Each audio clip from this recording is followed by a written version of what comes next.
Este podcast é patrocinado pela AV Makers, a maior plataforma de ensino audiovisual do Brasil. Só na AV Makers você encontra cursos dos principais softwares de edição do mercado com uma única mensalidade. Acesse agora mesmo o link da descrição deste episódio e garanta já o desconto exclusivo para você, ouvinte do Sala de Edição.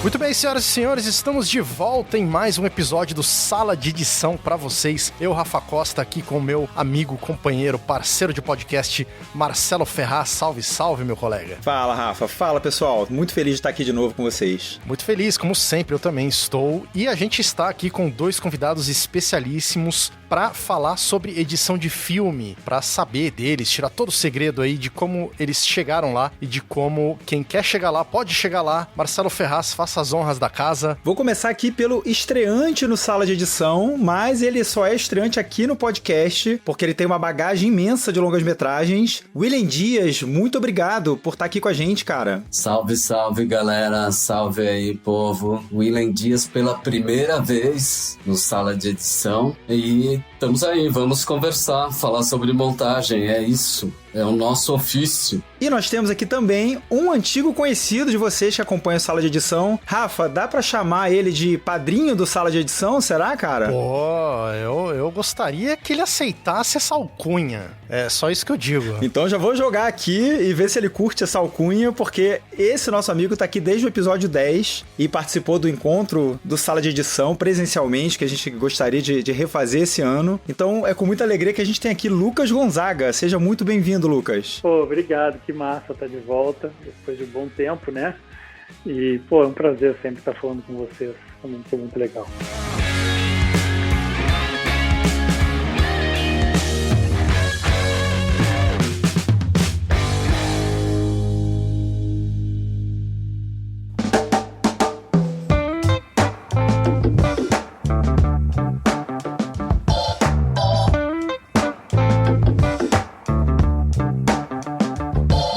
Marcelão, antes da gente começar o episódio, eu queria mandar um abraço aqui para 3 ouvintes que mandaram recados muito bacanas. O John Anderson, o Felipe Lafé e o Renan Laviano, que fala diretamente da Alemanha, veja você. Interessante. Olha só.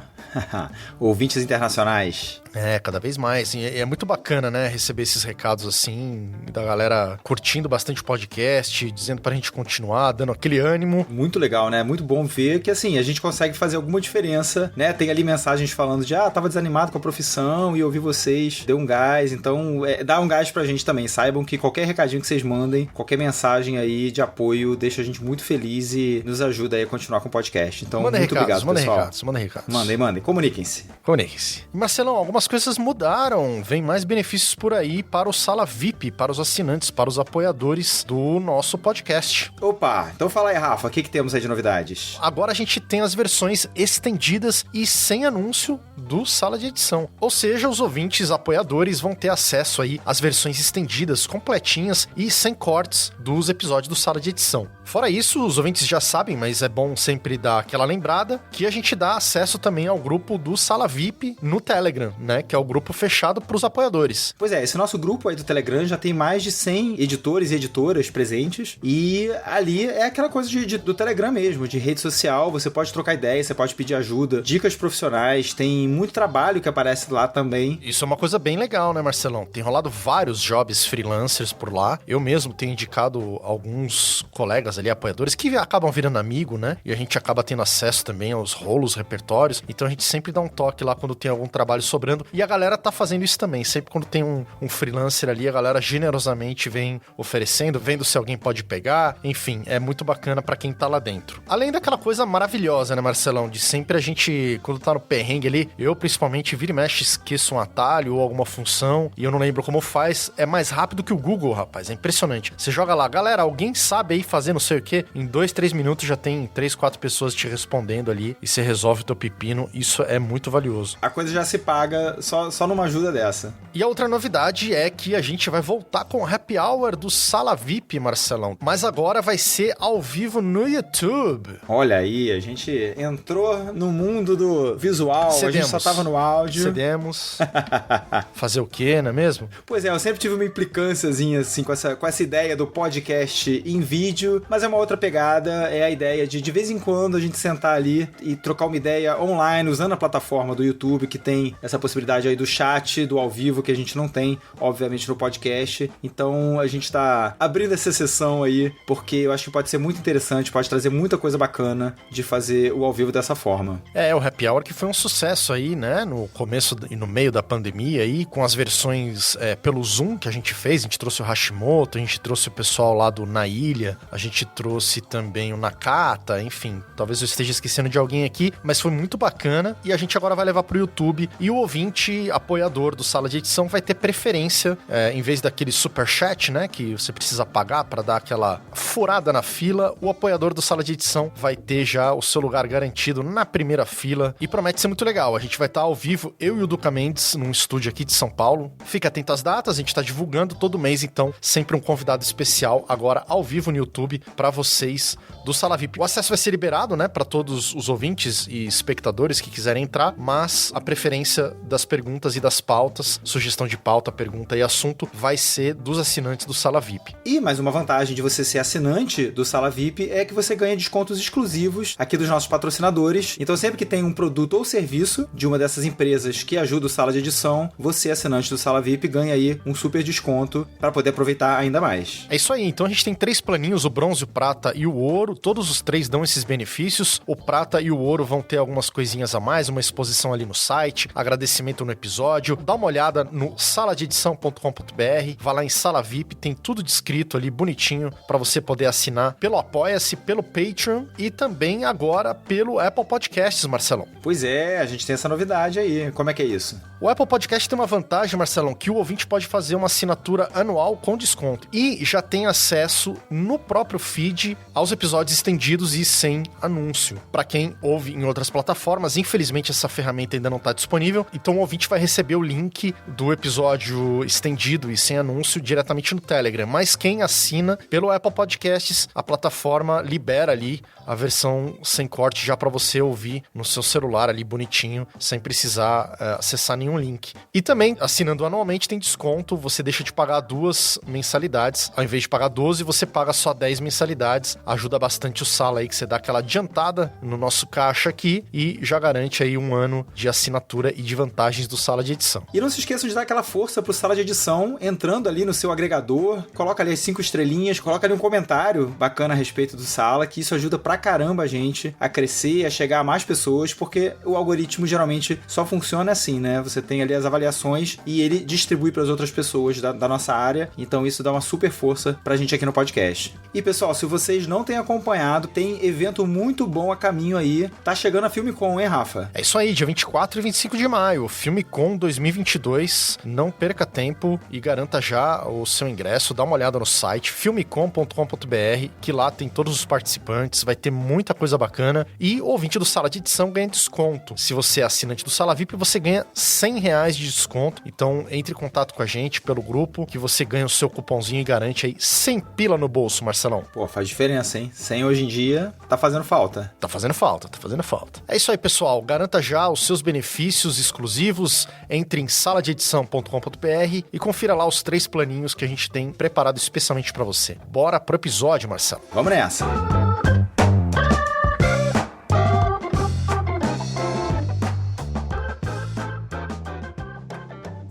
Muito bem, então, galera, vamos começar nosso episódio aqui. Eu acho que a grande pergunta que fica no ar é a pergunta título aí do episódio, né? Como faz, como é... Na verdade, eu nem sei como é que vai ficar esse título do episódio, pra variar, né, Marcelo? A gente tem as ideias aqui, mas depois a gente fica matutando como é que a gente faz um título mais caprichado e menos confuso. Mas a ideia você já deve ter entendido aí. Ou às vezes surge até no meio do papo. Exatamente, Mas a ideia é essa, a gente começou o episódio aqui tentando desvendar como é que faz para chegar num filme, né? Para você editar um filme, para você montar um filme. Qual que é o caminho?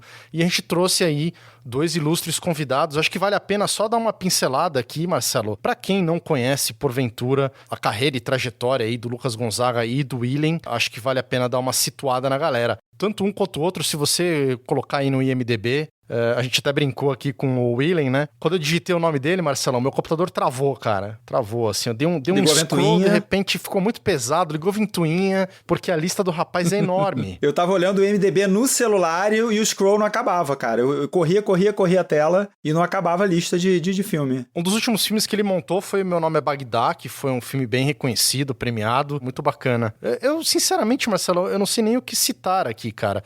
Tem Cidade Correria, Compro Likes, Negras Vozes, tem um documentário do Glauber Rocha, Glauber, claro, Mar de Dentro, Segundo Tempo. Que, um parênteses aqui, o Mar de Dentro acabou de estrear, se não me engano, tem 5 dias aí. Isso mesmo. Estreou agorinha. É um filme bem legal, pô, o filme da Inara Toffoli, e foi um filme que foi ótimo fazer, assim. Desculpa, só queria aproveitar para citar um filme que para mim foi importante na minha formação, o filme Os Matadores, que o Willen editou há muitos anos. Eu era um estudante de cinema na época e foi uma espécie de choque, assim, porque o Brasil estava, enfim, o cinema tinha parado e estava voltando pouco a pouco.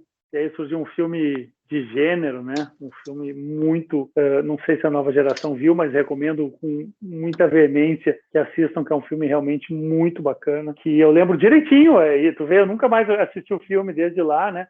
Não sei exatamente que ano é o Willen, mas... Muito legal citar Os Matadores, porque estreou em 97, mas eu montei em 95. E o filme estreou em Gramado, cara, inclusive. Gramado. Que legal. Será que foi lá que eu vi? Eu não tenho essa recordação. Você frequentava Gramado desde cedo, assim, Lucas? Sim, desde muito cedo. Por muitos anos, eu fui todos os anos, assim, eu diria que na época, a partir da adolescência, eu fui, no mínimo, por uns 5, 6 anos. Eu tinha uma turma, assim, que estudava cinema e a gente ia e passava a semana toda. E, de fato, para mim, Gramado é o festival mais... Assim, não, é difícil dizer isso. Porque tem outros festivais, por exemplo, Brasília tem uma questão política muito forte, que é muito interessante. Mas o que eu acho bacana de Gramado é porque, como uma cidade minúscula, está todo mundo ali, entende? Frequentando o mesmo espaço. Por exemplo, tu pega o Festival do Rio, que também é um festival muito legal, mas é o Rio, entende? Tu não vai encontrar ninguém, né? Vai ter uma exibição em Copacabana, uma no Botafogo, uma na Gávea. Tu vai cruzar com muito pouca gente. Gramado, todas as pessoas que vão para o festival frequentam a mesma rua, que só tem a rua principal. Então eu tive a oportunidade de conhecer muita gente naquela época, Murilo Salles, Hugo Carvana, enfim, um sem fim de diretores, Jabor, sabe? Então, assim como estudante, né, participar das entrevistas depois dos filmes, para mim era uma coisa realmente espetacular. Muito bem, muito bem. Terminando aqui, enfim, tem o Vida Sobre Rodas também, que o Willen montou, do Bob Burnquist, do Sandro Dias, Tony Hawk, né? Um documentário aí, nem sabia que tinha sido você, Willen. Dá uma fuçada aí, o ouvinte que tá mais curioso, a gente vai colocar aqui na descrição do episódio, como sempre a gente faz, vai ter toda a filmografia aí, o rolo que a gente fala aqui do Willen, tudo que ele fez. E partindo um pouquinho aqui, só pra gente poder continuar com o papo e antes de situar aí, o Lucas, que tem alguns trabalhos um pouco mais recentes aí, ele é mais novo que o Willen, mas tem bastante bagagem também. Ele editou recentemente aí o Marighella, que acabou de estrear depois de tanto tempo, né, que ficou meio empacado esse filme aí, ele tá fazendo bastante sucesso. Teve Os Dois Coelhos, que o Lucas acabou dando um boom aí na carreira dele, né, ele já falou bastante aqui nos episódios do Sala também sobre isso, vale a pena acompanhar os episódios antigos do Lucas, inclusive esse 10º episódio que o Marcelo Ferraz comentou, que é um episódio especificamente sobre a carreira dele, muito bacana também. Teve o Presságios de um Crime, com o Anthony Hopkins, que a gente já falou bastante também. Tem muita coisa legal aqui, Mecanismo, enfim, 13 Dias Longe do Sol, umas séries também. O Willen também tem série no currículo dele, Carandiru. Enfim, a gente tá aqui com dois monstros aí da montagem brasileira, de épocas diferentes, né? Mas que continuam na ativa aí, que estão dividindo aí as máquinas, as edições. E eu acho que a gente podia começar pelo Willen. Willen, como que faz pra ser um editor de filme? E como você fez para tal? Nossa, vai ter espaço aí no tempo do podcast, cara. Porque... Bora lá, cara. Bora lá. Caralho, meu. Porque é foda, assim. Você é do tempo da moviola, né, Willen? Faça uma edição, William, do assunto. Não, eu não vou editar nada, cara. Eu tô aqui, não tô aqui para editar. Eu tô aqui para contar a história. Justo. Aí quem quiser, edite. Sabe o que aconteceu? Assim, em linhas gerais, eu curtia muito cinema aqui em São Paulo. No final da década de 70, eu tinha 18 anos, cara. Então, assim, não tinha essa fartura de cinema, tal, não sei o quê. Mas eu já adorava cinema, eu via muito cinema. Eu ia, por exemplo, tinha em São Paulo, o MIS era um lugar descolado, assim, que era um lugar onde aconteciam as coisas. Museu da Imagem e do Som. Museu da Imagem e do Som. Mostra Fellini, mostra Pasolini, mostra Glauber Rocha, mostra... Nessa época era muito efervescente, porque não rolava em outros lugares, assim, o cinema independente, era muito raro, assim. De vez em quando, tinha um cineclube, tinha uma outra coisa, assim, mas que tinha mostra mesmo, que era uma coisa contínua, sabe? Uma semana inteira você vendo filmes do Godard, uma semana inteira vendo filmes do Truffaut, sabe? Essas coisas. E eu ia muito, e eu tive, sabe, aquela coisa, você ficava, vamos dizer, eufórico, excitado de ver filmes, assim. Era assim, puta, tem uma mostra, vamos lá ver, tal, não sei o quê. E uma galera, assim. E ficava, porra, na hora que abriu a sala, todo mundo entrava e lotava aquilo e tal. E aí eu sempre curtia, e aí eu pensei em fazer faculdade de cinema. Mas eu, assim, não tinha feito um bom colégio, tal, aquelas coisas, sabe, assim, na verdade. Eu tentei a ECA, que na época, vamos dizer que era a escola, praticamente a única escola de cinema que tinha em São Paulo, e não entrei. Aí eu pensei, que tal eu vou fazer alguma coisa para criar uma bagagem de conteúdo, né, que se fala assim.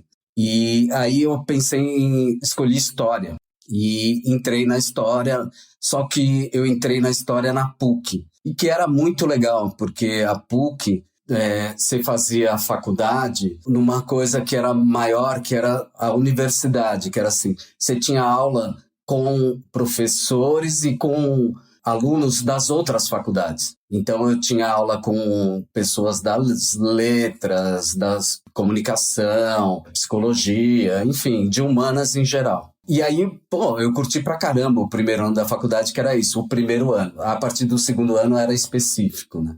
E no primeiro ano eu conheci um cara que foi muito legal, que era o Tuta, que era o filho do Roberto Santos, que é um diretor aqui de São Paulo, que era da mesma época da turma do Cinema Novo. E esse cara era filho dele. E eu tinha visto os filmes do cara, inclusive numa dessas mostras no MIS, porque o cara tinha feito filmes na década de 60 e tal, enfim. E eu fui lá trocar ideia com ele, e aí a gente, gostei dos filmes do seu pai e tal, não sei o quê.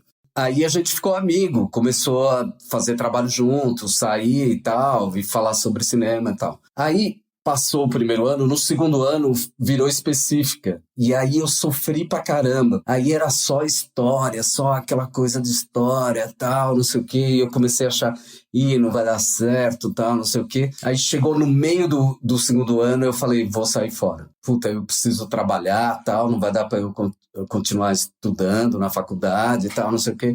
Então vou sair e vou tentar entrar no cinema. Eu não encontrei mais o Tuta, porque ele estava em outra faculdade, porque ele fazia comunicação. Aí eu falei, vou lá na casa do Tuta tentar falar com ele e tal, não sei o quê. Ele também tinha saído da faculdade e ele já trabalhava, né? Aí eu fui lá na casa dele e tal, eu cheguei na casa dele, foi muito legal que a mulher dele era uma pessoa bem Bela Vista, bexiga, e muito legal, muito...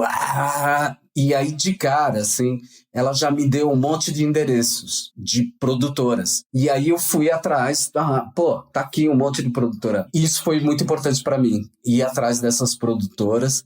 E foi assim, não foi fácil, porque eu ia atrás, pedir estágio, né? Eu quero trabalhar em cinema, como que eu faço, tal, não sei o quê.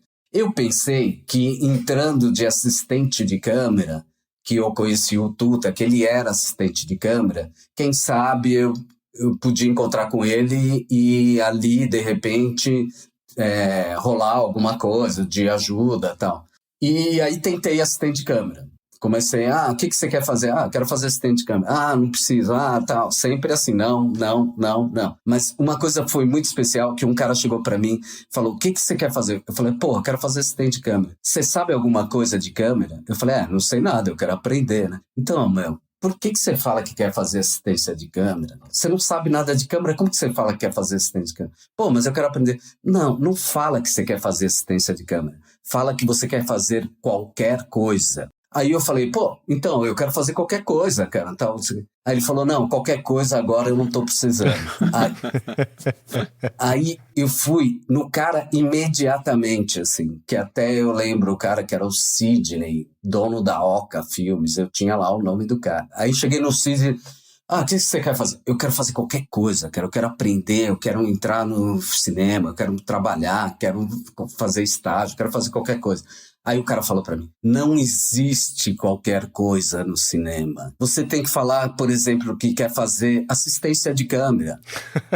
Não, eu me enganei. Não, eu quero fazer assistência de câmera mesmo, assim. Eu sempre falei que quero fazer assistência de câmera. Cara, não, você tem que ir no próximo e falar isso, porque eu não preciso de assistente de câmera aqui. Falei, filhas da puta, né? Parece que os caras combinaram, assim, né? E aí, enfim, eu insisti em assistência de câmera, aí eu consegui um estágio numa produtora que era de uma senhora que chamava Guadalupe, que era uma senhora que foi uma excelente montadora em São Paulo de publicidade. Ela chegou em São Paulo na época da Vera Cruz e ela acabou entrando na publicidade e fazendo uma carreira na publicidade e virou dona de produtora. E aí ela falou, não, entra aí. E uma ironia, né? Porque eu fui pra montagem e eu entrei de estágio fazendo assistente de câmera na produtora da Lupe Filmes, o nome dela. E lá eu conheci um fotógrafo, Toninho Muramatsu, que começou a me levar nos lugares e tal. E era muito difícil. Eu era levado pelo fotógrafo como estagiário da câmera e o assistente de câmera, eles são muito, vamos dizer, como que corporativistas, né? Então os caras não me deixavam olhar na câmera, sabe? Assim, tipo, eu tô com fotógrafo, cara. Não, a câmera é meu domínio. Só tinha um assistente de câmera nessa época, não tinha dois, nada que tem hoje em dia. Mas aí eu acompanhei o cara várias vezes ali, isso eu tô te falando é 81, que marca, que é o mesmo ano que o Glauber Rocha morreu, e que eu vou montar lá na frente o filme do Glauber Rocha, claro, cara, que foi legal pra caramba. Mas enfim, voltando, tal, pra história, eu fiz o estágio, aí eu fiz um estágio fixo numa produtora, que um cara foi com a minha cara, tal, um fotógrafo, e ele pegou e me colocou numa produtora que era horrível, uma produtora de varejo, né, todo mundo sabe, tal, que varejo são os comerciais mais baratos, enfim, Casas Bahias e J-Tapetes e tal, os caras só filmavam essas coisas, assim. E era filmado, porque não existia vídeo nessa época. Quer dizer, existia o vídeo, mas não se usava. Os caras faziam a publicidade em filme. E era tipo, filmava 3 por dia, sabe, assim. De manhã J-Tapetes, de tarde Casas Bahia, e começo da noite Pão de Açúcar, sabe? Era uma coisa assim. Mas foi bom, porque eu trabalhei pra caramba, tal, aprendi, e o cara que me colocou falou, não, isso aqui é loucura, não tô afins, não, vou sair. Aí ele saiu fora, quando ele saiu fora, os caras me mandaram, não precisa de 2, tinha um outro assistente de câmera. Aí eu tive que voltar tudo de novo. Eu quero fazer assistência de câmera, tal, não sei o quê. Mas aí eu já sabia, né, um pouco de assistência de câmera. E voltei naquele mesmo lugar que o cara falou que fala qualquer coisa, porque tinha poucas produtoras, então você tinha que, na verdade, você circulava entre elas ali, assim. E aí eu voltei na Beca, mas só que dessa vez eu não encontrei o dono, encontrei a dona. Era super simpática e, ao contrário do marido, falou, não, filhinho, que é isso? Você quer entrar, começar a aprender? Não, beleza, eu te apresento aqui pro meu assistente de câmera, o departamento de câmera e tal, e você começa. Aí eu entrei no departamento de câmera e o cara era gente boa pra caramba. E aí o cara falou, monta a câmera, tal, coloca tal lente, coloca lá. E eu sabia fazer tudo, mas só que eu não trabalhava, né? Aí o cara falou, pô, você já sabe e tal, não sei o quê. Mas eu falei, mas ninguém me chama pra ser assistente. Porque eu não conhecia os fotógrafos, só conhecia um fotógrafo. Então, era muito difícil. Mas ele falou, fica aí que você, de repente, vai conhecer um fotógrafo que você pode acompanhar e tal. Aí eu fui dar uma volta pelo lugar meio sozinho, assim. A tal da produtora. Aí eu subo uma escada, aí entro, aí tem uma sala, tem outra, tem não sei o quê. Aí eu entro numa sala, era uma sala escura. E aí o cara tava lá, mexendo num trambolho, numa máquina que eu não sabia, mas que o nome é moviola. E o cara tava mexendo na moviola e montando um filme, montando um longa. E aí quando eu vi o cara montando um longa, cara... O olho brilhou. Caralho! E naquela telinha escura, sabe, assim, pequena e tal. E aí eu falei, não, que demais. Aí o cara pega um plano, coloca no outro, tal, um take, tal, volta aqui, vem pra cá, tem uma cena montada, cara. Eu falei, opa, como que é isso? Aí o cara mostrou, eu falei, caralho, é aqui que eu quero ficar, cara. Não quero assistência de câmera, tal, ator. Mas foi a primeira vista assim mesmo? Você ficou olhando o cara da janelinha ou você chegou a entrar na sala, deu uma de bicão? Não, entrei na sala, entrei na sala, não tinha ninguém, só tinha o cara montando. Então eu entrei na sala e sentei do lado dele. Que legal. E ele nem prestou atenção em mim, porque ele tava montando, cara, sozinho. A barulheira da máquina e tudo. Aquela coisa, vem pra cá, né? E eu fiquei sentado, tal, não sei o que, quando acendeu a luz, porque montava tudo praticamente no escuro, assim. Quando acendeu a luz, o cara me viu, tal, que é você, tal, não sei o que. Aí eu falei, que eu tô fazendo estágio, tal, tá bom. E o cara não tinha ninguém que fazia assistência pra ele, ele falou, beleza, fica aí, né? E aí eu fiquei ali, eu lembro, o filme, cara, era um filme de um diretor aqui de São Paulo, que chama Denoir de Oliveira, já falecido, né? O filme era 5 Dias de Agonia, que era uma história de uns caminhoneiros que paravam por causa de chuva, tal, e paravam numa rodovia que não conseguia andar. E aí toda a relação dos caras, tal. E aí eu falei, caralho, é aqui, cara, é aqui que o filme acontece, entendeu? Não é lá embaixo. Não é com a câmera e tal. Falei, quero ficar mais perto disso. Quero ver isso aqui, quero ver como que acontece. Aí passaram 5 dias, os caras foram filmar lá no estúdio, né? E o cara me ligou e falou, William, vai ter filmagem. Agora eu falei, não. Quando o filme subir aqui, eu vejo, cara. Eu não quero acompanhar a filmagem, não. Essa foi minha, vamos dizer, entrada no cinema, assim. E desde então, só montagem, né, William? Não, eu não... É isso também, eu não fiz só montagem. Apesar de tudo, por exemplo, nesse lugar, eu saí, né? Eu comecei a trabalhar, por exemplo, numa produtora que era de publicidade. Quem fosse trabalhar na montagem tinha que acompanhar tudo. Então, eu fui assistente de estúdio, fui assistente de finalização, assistente de... Enfim, fazia de um tudo ali, assistente de produção, sabe, assim. Teve uma época também que teve um amigo que era assistente de som direto, fazia boom, e ele precisava de alguém para substituir, eu fiz assistência de som direto. Teve uma época que eu desencanei de São Paulo, fui trabalhar no Ceará, o cara me chamou para trabalhar lá, numa produtora de publicidade, eu fiz assistência de direção pro cara. Mas voltei para São Paulo e tal, e voltei a fazer assistência de montagem. Então, barra isso, eu saía da montagem, mas voltava, ia fazer alguma coisa, ia fazer assistência de som, mas voltava para montagem, porque era assistência de som em filmes rápidos. E foram experiências que foram acumulando, né, e diversas, né? Experiências muito diversas. Mas, enfim, foi essa... E assim, quando é que você montou o seu primeiro longa, assim? Que você foi responsável da montagem? Foi um processo natural disso tudo que desenrolou? Assim, tem uma coisa que é importante, que aí durante esse tempo que rolou essa época, era meio publicidade barra... fazia alguns curtas, tal, como assistente.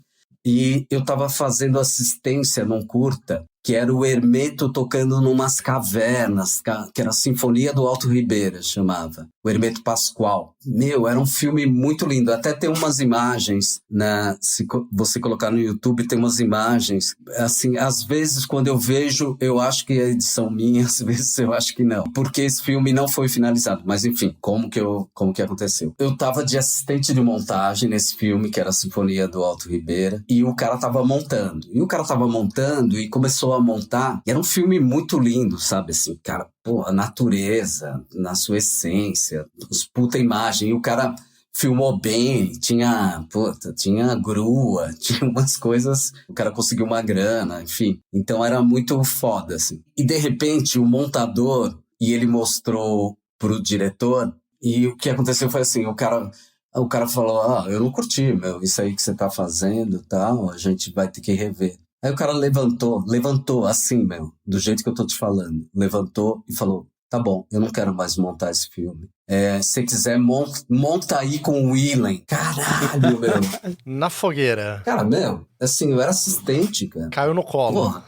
Caiu no colo e assando, né? A batata veio assando. Cara, eu falei, como assim, cara? Não, eu não quero mais fazer, tô indo embora. Levantou e foi embora. Aí o diretor, ele tava em São Paulo há pouco tempo, tá? Um cara que tinha morado na França, estudado naquela escola famosa da França, de cinema e tal. E ele tava há pouco tempo em São Paulo e ele nem conhecia ninguém. E eu tava ali de assistente e tal, o cara falou, não, vou montar com você mesmo. E aí foi o primeiro filme que eu montei em 16mm, cara, que era uma coisa complicada. E é assim que foi o primeiro filme que eu montei. Que legal. Foi incrível, nossa, é um filme, eu adoro esse filme, apesar de que é justamente um pouco antes do Collor, que acabou com o cinema. O cara não conseguiu finalizar o filme. Tem umas imagens, tal, que você vê e tal. Há uns 10 anos atrás ele me ligou que ia conseguir a grana pra finalizar. Nossa senhora. Caramba. Eu achei a esperança é a última assim, que morre.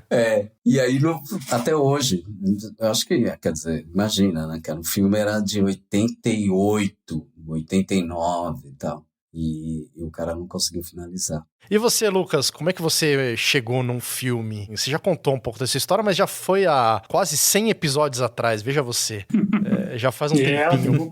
Dá mais uma resumida novamente, uma recapitulada pro ouvinte aí. Então, na verdade, eu sempre quis, né, fazer cinema, né, mas quando eu era adolescente, foi exatamente essa época mencionada pelo Willem do governo Collor, né, onde o cinema brasileiro realmente deixou de existir, né? Não existia mais. Então acabava sendo mais uma utopia, né? Do que propriamente uma crença numa carreira. E, por exemplo, no Rio Grande do Sul não havia faculdade de cinema, né? Eu até cheguei a prestar também na USP, como o Willem mencionou, mas era quase 100 pessoas por vaga, não consegui passar. Então, na verdade, eu fiquei super na dúvida de que carreira fazer, assim, eu fiquei com essa pulguinha do cinema, então comecei a fazer muitos cursos, comecei a fazer muitos curtas com amigos, né, na época em Super VHS e tal. Eu acabei optando pela faculdade de publicidade, que parecia ser algo próximo, né, tinha pensado de alguma maneira na produção audiovisual, mas sempre fiquei com aquilo, assim, cultivando esse nosso grupo, né, de amigos. E é isso, assim, ouvindo o Willem, eu até fiquei com esse pensamento, né, tentando generalizar um pouquinho, né. Claro que a gente vai ter 1 milhão de casos e 1 milhão de histórias diferentes, mas parece inegável o quanto é importante as relações, né, que a gente vai estabelecendo, né, o quanto isso vai ser decisivo depois na hora de dar nossos passos, né, na carreira. E eu, de alguma maneira, foi assim, uma pessoa desse meu grupo de cinema, Alberto La Salve, que hoje é um fotógrafo em São Paulo, ele era o mais avançado, assim, na época ele já era bem mais avançado que a gente, em termos de estudo e tal. Ele começou a fazer pequenos comerciais, uma produtora, e aí essa produtora acabou que alguns diretores dela foram contratados para uma produtora maior, e aí pintou a chance dele ele ia fazer um making-off de uma campanha publicitária para uma loja de varejo no Rio Grande do Sul, as lojas Pompeia. E aí, no dia, ele não pôde ir. E aí, ele falou se eu podia ir, porque a gente tinha uma câmera na época, uma câmerazinha assim. Então, ele falou, vai lá e me cobre nesse dia. Eu falei, vou, claro. E aí, então, foi muito sem querer mesmo. Eu fui fazer esse making-off. E aí, depois que eu filmei, eu fui lá na produtora entregar, né, as fitas. E os caras falaram, não tem quem edite. Eu falei, eu até sei editar, assim, meio caseiramente, né? Se quiserem, eu faço uma versão aqui, enquanto o material tá parado. mas era mais uma coisa de querer me livrar daquilo, né, e encerrar o trabalho. E aí, quando foram apresentar a campanha, eles apresentaram a campanha Making Off. A campanha foi um fracasso completo e o Making Off foi um sucesso. E aí o diretor da campanha falou, tu não quer fazer uma versão do comercial para mim? E, enfim, aí foi totalmente sem querer, assim, o cara me jogou num Avid, eu não sabia mexer, assim. Mas ele mesmo editava, o diretor e tal, o Gabriel Rubin, que é um grande amigo até hoje. Enfim, aí eu fui ficando ali, ajudando, era realmente um momento que era uma produtora grande que estava surgindo muito rápido, então ainda tinha um espaço para crescer, assim, e aí, pouco a pouco, apanhando muito, né, fazendo muita coisa ruim também, assim, errava muito, assim como o William, nos curtas, eu fiz muitos roteiros e gostava também de trabalhar como assistente de direção, assim, eu realmente não pensava em ser editor, assim, não era algo que eu almejava. Eu tinha conhecido nessa época também, um desses cursos que eu fiz, eu fui numa moviola, que era a única moviola, acho, do Rio Grande do Sul, e estavam editando um filme gaúcho chamado Anaí de las Missões, que é um filme bem legal. E a gente acompanhou, assim, um pouco eles editando, e eu achei aquilo, assim, terrível. A moviola me afastou muito, assim, eu achei muito técnico e muito travado o processo. Não me interessei muito, assim. E aí, realmente, assim, depois, completamente sem escolher, né, eu fui, nesse acaso, parar numa ilha de edição, e aí, enfim, levou um tempo, mas a coisa começou a andar. E aí é isso, né, comecei a fazer comerciais um pouco melhores, mas sem nunca perder o desejo de fazer cinema. Um tempo depois, eu tinha um amigo que fazia muito freelancer pra gente, que era um cara que fazia motion em São Paulo, mas ele fazia muito freelancer pra gente no Rio Grande do Sul, porque os comerciais lá no Rio Grande do Sul eram já bem grandes, os que eu fazia. E ele trabalhava numa produtora em São Paulo, que o diretor tinha rodado um curta, mas não sabia muito o que fazer com o material. Ele mesmo ia editar, mas aí estava sem tempo e envolvido em outros projetos. E aí esse meu amigo que trabalhava também no Sul e que me conhecia falou, eu conheço um editor no Sul que é muito bacana. Quem sabe tu passa o material para ele e ele vê se ele consegue fazer alguma coisa. E foi o que aconteceu. Num belo dia chegou um computador na minha casa, porque na época não tinha, né, como mandar um HD como hoje em dia, né? Chegou uma máquina inteira assim, no meu portão, com um curta-metragem de um diretor que eu trabalho até hoje, Afonso Poiar. Então é dessas coincidências da vida, né? A gente acaba se aproximando das pessoas e é isso, assim, eu acho que a gente vai construindo muito baseado nas relações que a gente cria, né, que a gente constrói. E isso foi, claro, meu primeiro curta, mas depois que eu fui fazer meu primeiro longa, de alguma maneira também dá para se dizer que o processo foi semelhante. Era um diretor de publicidade que eu já trabalhava há um bom tempo, a gente tinha uma relação muito estabelecida, o Luciano Moura, que é um grande diretor. E ele foi fazer aí a primeira série dele, aí eu trabalhava com ele em publicidade, ele me chamou. Logo na sequência ele foi fazer o primeiro longa dele, se chama Busca, né, um filme com o Wagner Moura. E também, coincidentemente, aí eu conheci o Wagner Moura, né, e aí foi disso que ele me chamou para Marighella. Então, assim, ouvindo o William e de alguma maneira contando um pouco a minha história, realmente fica claro o quanto essa rede que a gente vai construindo, né, de pessoas que sabem o quanto a gente trabalha e enfim, que eu acho que acaba sendo fundamental para a gente dar esse espaço. E do Afonso veio o Dois Coelhos, que levou pro Presságio de um Crime, essa história toda... Eu acabei trabalhando muito com o Afonso depois, né, eu não queria ir para São Paulo, assim, parecia realmente uma vida que eu não queria levar, né. Por outro lado, assim, o Afonso estava sempre, vem para São Paulo, tem uma produtora aqui, tu pode trabalhar comigo. E aí eu fiquei um tempo negando, mas chegou uma hora que eu realmente quis, né, experimentar uma outra vida. Porque até então eu não tinha muita convicção que eu ia seguir como editor, entende? Eu gostava, mas eu achava o dia a dia muito pesado, continuo achando, na verdade, até hoje. O dia a dia do editor muito pesado, né? Essa coisa de passar o dia inteiro sentado no escuro, com fone, eu acho uma coisa muito extrema, assim, pro corpo e pra cabeça. Então, enfim, mas aí a vida foi guiando e, de fato, é isso. Fiz um curta com o Afonso, anos depois fiz um longa e, desde então, fiz mais 2 longas. Agora eu vou fazer mais um com ele agora em maio. Então, de alguma maneira, essas parcerias que a gente constrói na vida acabam sendo fundamentais para a gente seguir trabalhando e realizando projetos. E vocês acham que essas histórias se repetiriam hoje em dia? Elas se repetem? Ainda é assim, William? O que você acha? É sobre você conseguir entrar numa produtora, oferecer um trabalho e, de repente, conhecer pessoas e estar no lugar certo onde acontecem as oportunidades? Ou existem outros caminhos? O que você acha? Eu acho que hoje em dia, assim, as relações são fundamentais, de todo jeito, como o Lucas falou, assim. Eu acho que é importante. Por exemplo, esse caminho meu de não ter feito faculdade de cinema, eu acho que é mais difícil hoje em dia. Seria muita sorte o cara conhecer alguém num lugar... Que isso foi fundamental, né? Ter conhecido o Tuta, assim. Sem conhecer o Tuta, ia ser muito mais difícil para mim, porque eu não tinha a menor ideia de onde chegar, entendeu? Então, eu acho que hoje em dia, eu acho que o caminho natural é alguma escola, ou não precisa ser necessariamente a faculdade, a USP, enfim. Mas alguma escola você precisa fazer algum curso, mesmo esses cursos independentes, tal, que tem de cinema, algum curso que mais ou menos que te coloque no caminho, entendeu? Que aí, através disso,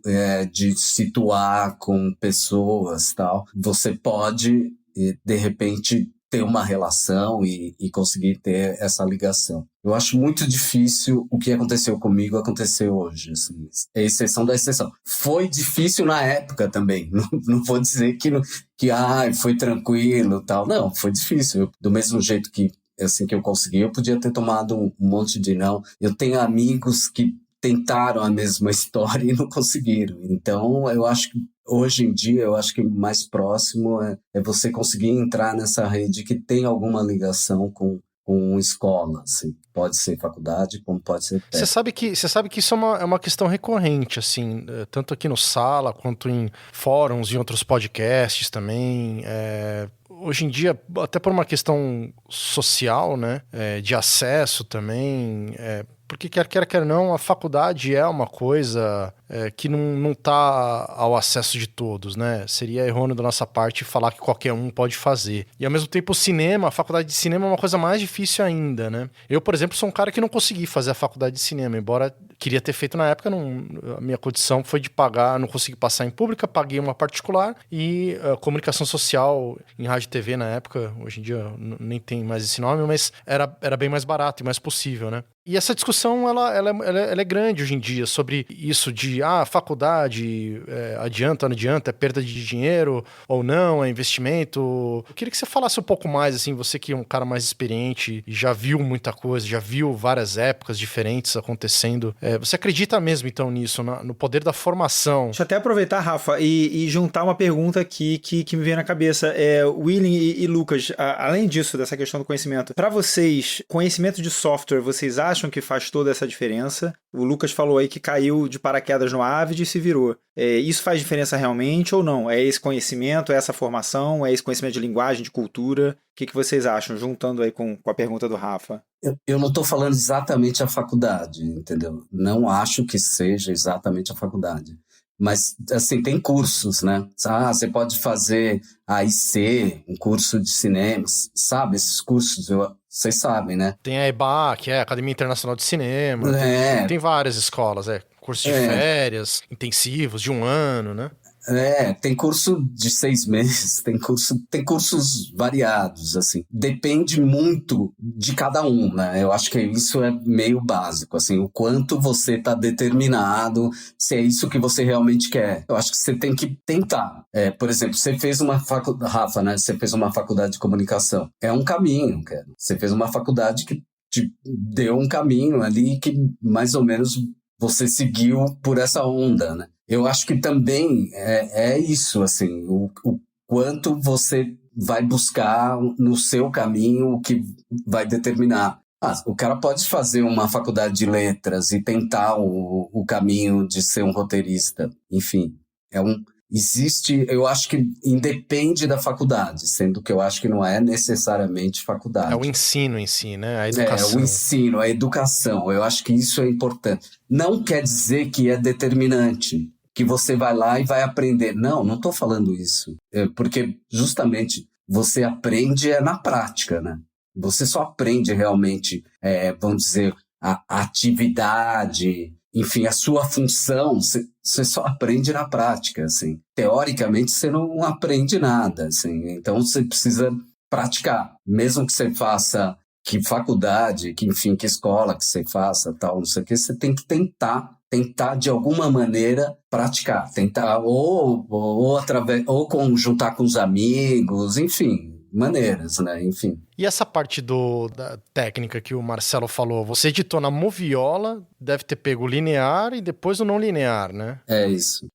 Até falando isso, por exemplo, o Lucas falou essa coisa que era muito técnica, né? A Moviola era muito difícil mesmo de aprender, tanto que eu demorei para montar. Eu falei que eu comecei em 81, cara. Eu fui montar em 88, meu primeiro filme. Você demorava para aprender, porque a Moviola era um trambolho, na verdade. Você tinha que pegar o filme, você tinha que pegar o som, você podia ver o som, né? Tinha um silêncio, você via o silêncio, sabe assim? O que não era som era silêncio. Você tinha que montar, por exemplo, uma pista de diálogo e uma pista de silêncio. Você tinha que montar para chegar naquele diálogo. Então, era uma coisa que era difícil mesmo montar na Moviola. Tanto que eu demorei para exercer isso. Era difícil, não era fácil. Alguém chegar e já sair montando. Não que não tenha, né, as exceções, enfim, que conseguiram, tal, não sei o quê, mas era difícil. Tanto que era difícil os caras te ensinarem a mexer na Moviola, assim. Isso era uma coisa que era mesmo complicada, assim. Nem todo montador queria ensinar o cara como que monta aqui, como carrega a Moviola. Mas uma coisa que era muito interessante, eu vi muitas montagens como assistente. Então isso, vamos dizer, aprimorou meu olhar. Tanto que tinha essa questão que os caras falavam que eu dava muito palpite e tal, né? Na montagem e tal, não sei o quê. Então, era isso, porque eu exercitava muito o meu olhar na Moviola. Eu nem era tecnicamente, o cara super manual e tal. E aí, na questão do software, né, enfim, eu conheço o básico dos softwares, né. Quando chegou o computador, cara, pra mim era uma coisa, puta, fodeu, né. Puta, que isso, cara, o computador, meu, não dá.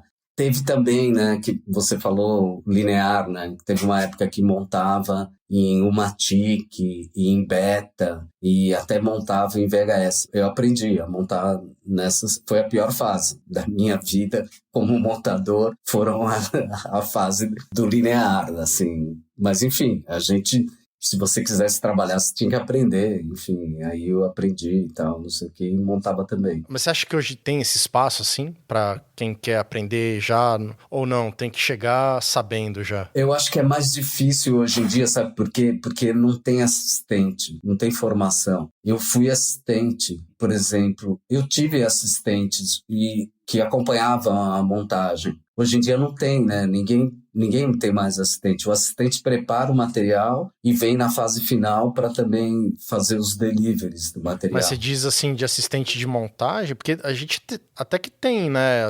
Tem bastante assistente, na verdade. Não, né? tem assistente. Não, tem assistente, mas eu tô falando, o assistente faz basicamente isso. Mas não é culpa do assistente, é culpa das produções, cara. Não tô falando que porque muitas vezes ele não tá no processo inteiro, né? Ele vai estar ali no só... processo, porque os caras, por exemplo, eu tô fazendo um filme que eu comecei faz um mês. O assistente só prepara o material. Não tem como o assistente... Os caras não pagam, não tem dinheiro. Não tem aquele cara que fica ali do teu lado. Fica o tempo no seu todo horário, do meu lado. na tua ida, entendi. Que é o que aconteceu com você, né? Que aconteceu comigo. O montador ia embora, eu ficava recolhendo os cortes, sincronizando algumas coisas que ele tinha deixado e tal. Blá. Um parceiro mesmo ali de trabalho, né? Tinha toda uma coisa de que, assim, tanto o montador também se desprendia de algumas coisas, né, que são meio chatas de fazer, mas o assistente aprendia a fazer algumas coisas que iam ser importantes depois, né. Mudou o perfil, né? O que vocês falaram é sobre... A gente já gravou também um episódio aqui no Sala sobre isso. É sobre o que a gente tá falando de virar uma coisa de preparar material, de ser um outro setor, de não ter uma comunicação direta, né? Em alguns casos sim, mas na maioria não. Virou uma outra coisa, né? Como se fosse um colorista, como se fosse o cara do áudio, uma outra etapa, né? Ô Lucas, você acha que é isso mesmo? Você concorda com o William? Qual que é a sua visão sobre tudo isso? Olha, eu confesso que eu adoraria ter feito uma faculdade de cinema. Eu convivi, né, muito ao longo desses anos com pessoas formadas e, assim, eu acho que elas chegam muito bem formadas, assim, em algumas das faculdades brasileiras, assim, elas chegam muito preparadas, assim, em termos de conhecimento de história do cinema, em termos, por exemplo, de já ter uma noção super avançada do entendimento de um processo como um todo, né?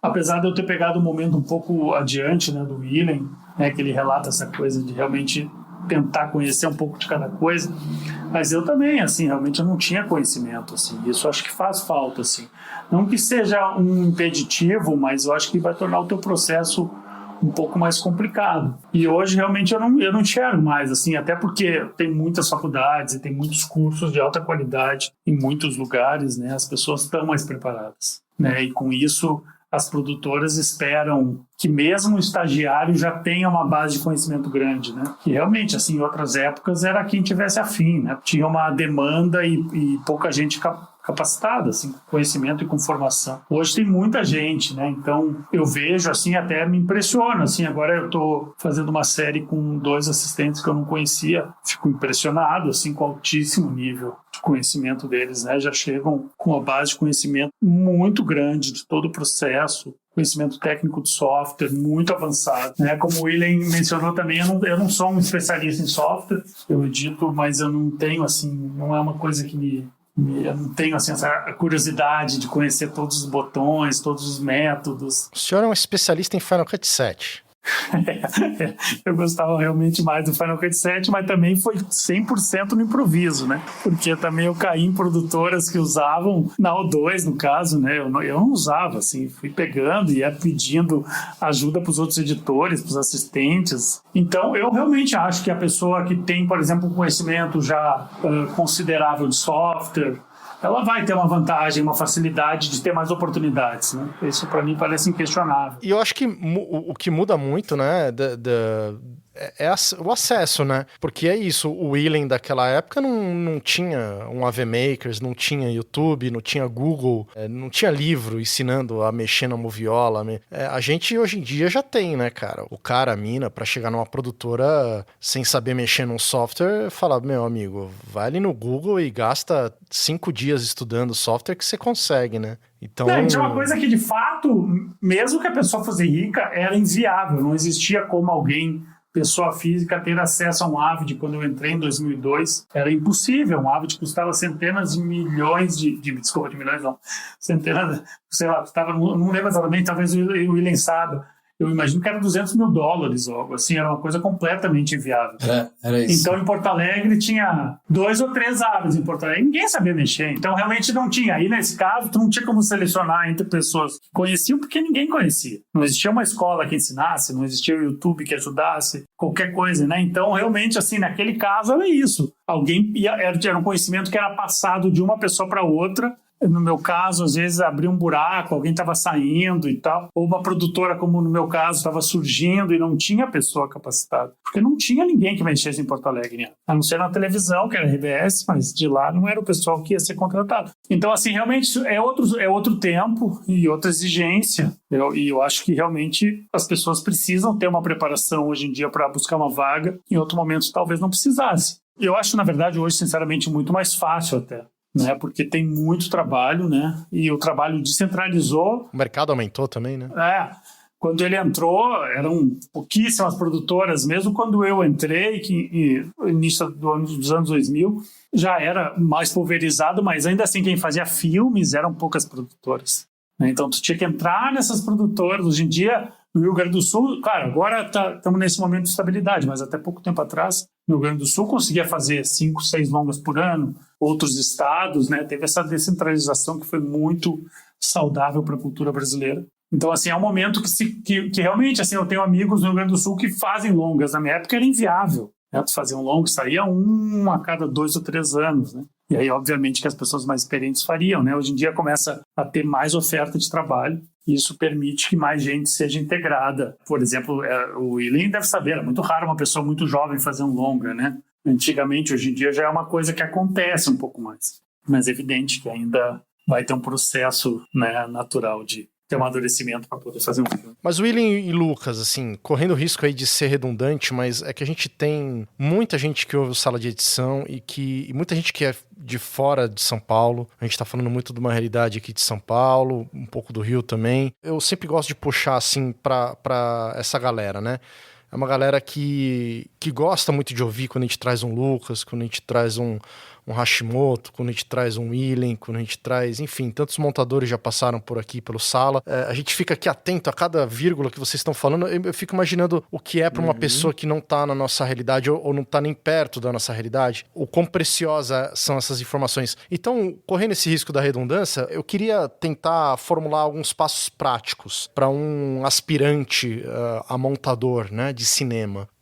Se fosse fazer uma listinha, o que você, sei lá, um top 3 aí, top 5, coisas que não podem faltar, que essa pessoa, olha, vai ticando assim, vai fazendo isso, que um dia você chega lá. Bem, em linhas gerais, eu acho que cada um vai depender da sua determinação. Eu acho que ler muito é bom, livros que te ampliam uma certa capacidade, isso é bom. Eu gosto muito de ler, eu leio muita literatura, eu acho que é importante para mim. Para mim, a formação é muito importante ler. Ler é fundamental para você criar um repertório próprio, entendeu? E aí você conseguir dialogar com as pessoas com esse repertório. Outra coisa, no momento, isso de, por exemplo, que o Marcelo falou, de aprender o software, enfim, seria o ideal, aprender a montar com outros montadores. Mas, se não dá, ver muitos filmes. Eu, por exemplo, para mim foi fundamental, assim, ter visto muitos filmes que é um pouco da história do cinema, sabe, assim. Para mim foi bom, eu não sei como é para cada um, mas para mim foi muito importante. E é isso, e tentar, assim, no caso, se você não conseguir entrar numa faculdade, tentar fazer cursos que, enfim, que te encaminhem e que te, ao mesmo tempo, te coloque em contato com outras pessoas, que isso vai fazer você a se movimentar, né? Por exemplo, aqui em São Paulo tem Kinofórum, que é no meio do ano, que é um curso de 3 meses de cinema, que a Kinofórum faz. Já é um lugar de contato, entendeu? De tentar. Eu cheguei a dar palestra de montagem aqui no fórum. Foi muito legal, assim, depois de um tempo, sabe, assim, conhecer pessoas que fizeram, assim, que depois, sei lá, outro dia, um mês atrás, eu encontrei um cara que estava numa palestra minha sobre montagem. E o cara tá trabalhando hoje em dia, que ele fez aqui no fórum. Tem outro cara que é um cara que fez uma oficina que eu dei no bairro da Vila Brasilândia, cara. Era uma oficina de cinema que uma ONG pediu pra dar, entendeu? E eu fui lá dar oficina de cinema. E tem um dos caras que hoje trabalha com cinema. Eram 10, ficaram 5, e desses 5, o único cara trabalha em cinema, entendeu? Conseguiu sair dali da oficina e foi atrás e tal, não sei o quê, enfim, o cara trabalha em cinema. Eu acho que você tem que tentar, eu acho que de alguma maneira tentar ficar próximo, tentar entrar nesse lugar. Muito bem, fique atento aí, ouvinte, anote tudo, se precisar volta um pouco aí. Lucas Gonzaga, a sua listinha, por gentileza. Eu acho que primeiro corroborar tudo que o Willen disse, né? Eu acho que são pontos muito importantes, porque de alguma maneira, se é que é possível tentar organizar um pouco, seria 2 lados, né? Um seria uma rede que a gente vai construindo, né, de contatos e pessoas que podem, em algum momento, ser importantes, né, no nosso crescimento. E o segundo é uma parte de preparação, né, para quando a oportunidade surgir, aproveitar bem. Eu acho que, nesse sentido, o Willen colocou muito bem a questão da leitura, né, dos filmes e dos cursos, né, realmente faz uma diferença brutal. Pode parecer que é uma simplificação, mas, assim, é brutal. É muito fácil, quando a gente conhece uma pessoa que tem uma boa formação, né, que tem um bom conhecimento de história do cinema, um pouco de narrativa, um pouco, enfim, de tudo, né, de música, salta aos olhos, assim, essa pessoa se destaca muito facilmente. Claro, sempre reforçar a questão do software, que acaba sendo algo que vai abrir portas e permitir ter mais oportunidades, mas não esquecer mesmo, assim, de que uma formação ampla é fundamental nessa área, é fundamental, porque boa parte do nosso trabalho são as relações humanas, eu diria no mínimo metade do que a gente faz. Não é só editar, é também a maneira que a gente vai argumentar, a maneira que a gente vai apresentar uma ideia. O Willen trouxe esse exemplo também lá atrás, né, no início dele, como ele se posicionava, né, com ideias, com propostas, obviamente que nem todas dariam certo, né, mas é aquela coisa de tu realmente estar buscando entender um pouco do processo que está sendo feito. E aí eu realmente acho que eu reforçaria a questão de tentar criar laços na área, né? Hoje em dia, com redes sociais, eu tenho convicção de que isso está bem mais fácil, né? Tem associações também, né, que eu acho que são fundamentais. A gente em São Paulo, né, tem a EMC, e no Rio tem a EDT, no Sul tem a EDT, e eu acho que a EDT está virando nacional e tal. As associações são uma oportunidade fantástica de tu estar envolvido com outros editores, trocar ideias, inclusive aparecem, né, muitas oportunidades de trabalho, pessoas precisando de estágio, precisando de assistente, então acaba que é um caminho que funciona, sem contar pessoal que pode te ajudar no auxílio a uma pesquisa, de alguma parte técnica ou mesmo de uma parte de conhecimento, né? Então, realmente, eu diria que as associações hoje em dia fazem um trabalho fantástico nesse sentido, mas eu acho que também não tem medo de procurar pessoas que tu admira ou assistentes e apresentar, sabe? Se apresentar, dizer o que faz, dizer que quer, tá buscando determinada vaga. Isso funciona muito, né? Quando tu vê uma pessoa realmente interessada que está buscando seu espaço, todo mundo passou por isso, entende? Eu sempre conto essa história, quando eu estava começando a editar uns comerciais de 5ª categoria, eu escrevi para o Daniel Rezende quando saiu o Cidade de Deus e me apresentei, falei que eu queria trabalhar com ele um dia. E ele agradeceu, falou que achava que eu tinha que trilhar meu caminho e é muito bacana hoje em dia dividir, sabe? A gente conta essa história brincando, agora que eu trabalhei com ele, sabe? Então, assim, essas coisas, tu trocar com pessoas que são pessoas que tu admira na área, né? Que pessoas que estão trilhando um caminho, com certeza, mesmo que a pessoa naquele momento não vai te ajudar, ainda assim ela tá te abrindo a cabeça para algum outro caminho, ou vai te apresentar uma outra pessoa, vai te apresentar uma outra ideia. Então, acho que quanto mais pessoas interessantes a gente conseguir trocar, melhor pra gente, né? No sentido de estar trilhando isso e tá buscando o nosso caminho, assim, isso eu vou repetir, assim, realmente o William vai confirmar isso também, que, assim, é muito bacana quando a gente vê alguém genuinamente buscando o seu espaço, assim, uma pessoa que realmente quer muito aquilo, está disposta a tudo, assim, por uma oportunidade. Então, acho que, assim,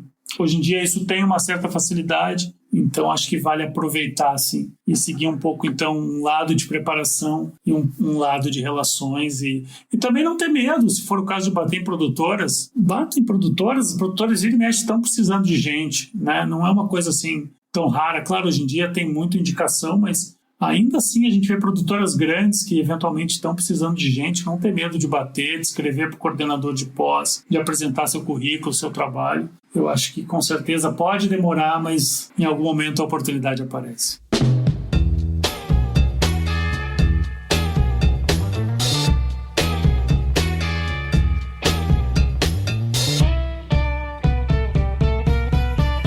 Muito bem, dicas valiosíssimas, Marcelo Ferraz. Pô, gente, muito, muito obrigado. Eu fico pensando nas pessoas que estão começando terem acesso a esses bastidores do que vocês trouxeram aqui, William e Lucas, e muito obrigado mesmo por vocês dedicarem esse tempo e terem a bondade de contar a história de vocês e dar essas dicas e trazer esses detalhes, porque eu acho que é muito precioso para quem tá começando ou para quem já tá aí no meio do caminho, até para quem já já tem experiência, mas quer mudar de área. Eu acho que isso pode realmente mudar a vida de uma pessoa, ouvir essa conversa. Então, muito obrigado por vocês terem tido essa gentileza de trazer essas informações pra gente. E pra você ver, né, como é realmente o que eles falam é isso mesmo, né? O que acontece pela vida deles mesmo, de essa generosidade que eles têm, né? O Lucas não é de hoje, tá aí com a gente desde lá do início do podcast. Foi generoso com a gente, inclusive, né, Marcelo? Uhum, com certeza. E com tantos ouvintes até hoje, ele é um colaborador do Sala, tá lá no grupo do VIP, tá na MC, ele sempre tá presente, entra em Clubhouse, entra em tudo que é lugar, esse Lucas aí, sempre tá compartilhando, participando de eventos, cara acolhedor, né? E o William também, eu tenho conhecido ele aos poucos, né? Cada dia mais. Tive algumas oportunidades de conhecer ele lá onde ele tinha a ilha dele, lá na Casa da Lapa, nas reuniões da Assembleia, da MC, e você vai vendo que essas pessoas estão mais dispostas, como o Lucas falou do Daniel Rezende, né? Estão mais dispostas a ajudar os outros do que a gente imagina, né? A gente às vezes cria, né, uma imagem, às vezes as pessoas criam da gente também, do Rafa, do Marcelo, e na verdade não é nada disso, né? Eu acho que, ou pelo menos não deveria ser, e a maioria dos que a gente se relaciona aqui não são assim, são generosos, né? Não são essa imagem que a gente cria. Tenta chegar, né? Tenta conversar, tenta falar, mandar um e-mail, adicionar no Instagram, no WhatsApp ali e vai se enfiando aí. Acho que, não quero chover numa olhada aqui, mas eu concordo com o que o Lucas e o William disseram aí. E o William, brigadão, viu, cara? também pela presença aí. Faz tempo querendo chamar o Willen. Agradeço que você aceitou o convite e generosamente está compartilhando tanta informação, tanta história. Espero tê-lo mais vezes aqui no Sala. Com certeza a gente vai te chamar. Obrigado vocês aí. Obrigado você, o Marcelo, o Lucas, super. É uma pessoa que eu admiro muito, tal, parceiro ali e tal. É bom, assim, trocar essas informações e, enfim, conversar sobre o trabalho que a gente faz, né? Que é isso, é o nosso ofício. E eu faço isso justamente porque é desde aquela primeira entrada na Moviola ali que eu via, e eu gostei muito. Eu faço isso porque eu gosto realmente. E sempre me dediquei, sempre procurei, de repente, mais conhecimento e mais me aprofundar na montagem. Mas, assim, o Lucas falou essa coisa de sofrer, assim, da questão de que o nosso trabalho é exaustivo e tal, não sei o quê, e é mesmo, assim. Mas eu tenho esse lance de que é exaustivo, cansa e tal, mas ao mesmo tempo é um trabalho que você faz porque você tá afins, porque você quer muito e tal, e não sei o que, e você acaba fazendo. E o resultado é muito legal, né? Quando você vê um filme pronto e numa sala de cinema com as pessoas assistindo junto, é uma experiência única, assim. Então eu acho que isso vale a pena. Então, boa sorte para todos que tentem e insistam para acontecer. E a gente vai deixar aí o arroba, né, do Willen, o arroba do Lucas, os contatos, os IMDBs, vão atrás dos dois aí, comedidamente, mas com certeza dá pra falar com eles, eles vão ficar felizes de receber recadinhos aí da galera. Total. Super na boa, pode mesmo entrar em contato. E é isso aí, Marcelão, mais um episódio, a gente se vê semana que vem, tem segundo corte, né, e depois o Sala de volta aí com mais um episódio. Isso aí. Galera, muito obrigado por nos acompanhar. Lucas e Willen, muito obrigado. E a gente espera vocês para outros papos, que a gente sempre gosta pra caramba, a gente sempre aprende muito com vocês. E é sempre um prazer ter vocês aqui. É isso aí, galera. Até segunda que vem. Um grande abraço para todos vocês.